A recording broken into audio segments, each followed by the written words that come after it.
Welcome everybody to All About Articulation, where we do a deeper dive into the articulation of some of your favorite action figures while glossing over things like sculpt, paint apps, character history, accessories, because I suck at that. And there are already so many great reviews on YouTube who do that already, so why waste time?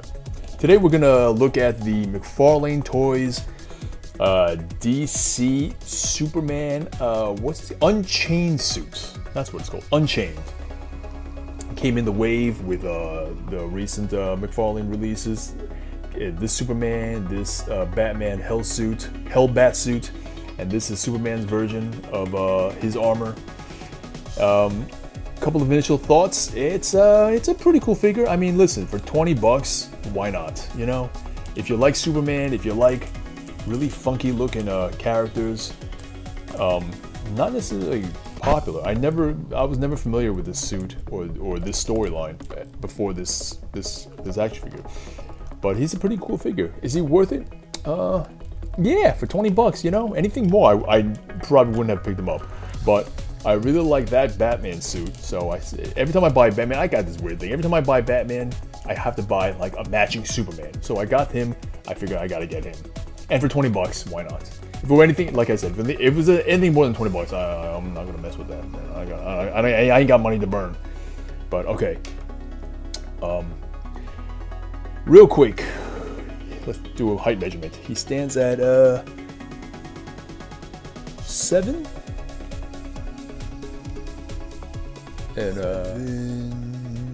and 3. Well, to the top of his head, he stands at about 7.5. But then you got all that extra metallic chicanery going up there is about 7 3/4. You know what I mean? So that's where he stands. He does have wings that we'll get to in a minute that do articulate. His arms go out this much. Oh, sorry. Before we get to that, let's talk about his head. So, okay, I did a lot of modifying on his head. Well, let me pull this off and show you. Yeah. Okay. First and foremost, out of the box, his head does not give you much articulation. So what I did was that I pulled his head off and I cut off, as you can see here, I cut off a lot of plastic. Let me see, there we go. There was a big chunk of plastic that came out from here to here. And it hindered, it hit the back of the neck. So it didn't give you a lot of articulation. But I cut it out, and then I did a little bit of some sculpting there. You can see a little bit of a U shape there. Kids, buy a Dremel. All right. If there's one advice I can impart on any of you guys out there, get yourself a Dremel. They cost 30 bucks. You know, you can get them as cheap as like 20, but you get yourself a good one. You know, if you're gonna use it a lot. But you don't need to buy a real powerful Dremel because this is just plastic and Dremels work really well on plastic. You know, it's not like you're carving through wood or metal or anything like that. So with plastic, get yourself a Dremel, Dremel this part out, Dremel that part out, and in doing so, I created much more articulation. And if I can pop his head back in, there we go. So now his head can look all the way up, which is something that was impossible to do when you first take him out of the box. So that's his neck and his head. His arms go out that far. That's his hot tub pose. He's got upper bicep swivel. He's got a faux butterfly joint, as I like to call it. So it's not really a butterfly joint in actuality, but it's a ball peg. It's a peg into a socket with a little bit of plastic that allows for forward and backward movement.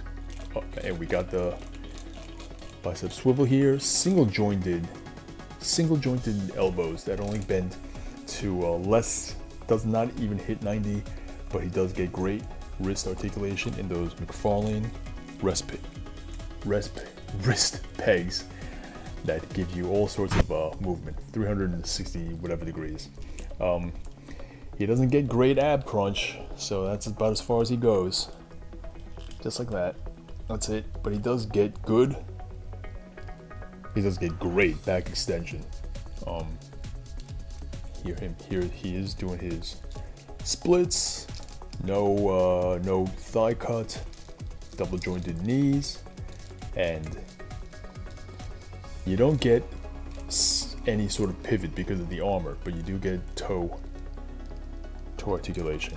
And I'm not too familiar with this character and how acrobatic or flexible he is in the stories and in the comics, but from what I can tell, if he's to be compared to the Hellbat suit or Iron Man in general, that's how I'm kind of treating this character, as like a Tony Stark Iron Man suit. He can hit all the right poses, and articulation wise he's great. The wings are similar to the problems I had with the Hellbat suit, that the wings just fall off too easily. So what I did was that I just put a little bit of a hot glue here and poured it back in, and it created just enough tension in the holes to prevent the wings from popping out too much. But with that hot glue in there, you could still manipulate and articulate the wings to your heart's desire. All right, so that is the Superman, Mcfarlane Toys Superman Unchained suit. All right, not a bad looking figure. You know what? As I look at him through the camera lens, he looks amazing. In person, he's all right. Yeah, but again, listen, for 20 bucks, you can't go wrong. You know what I mean? 20 bucks. Come on. What are we talking about here?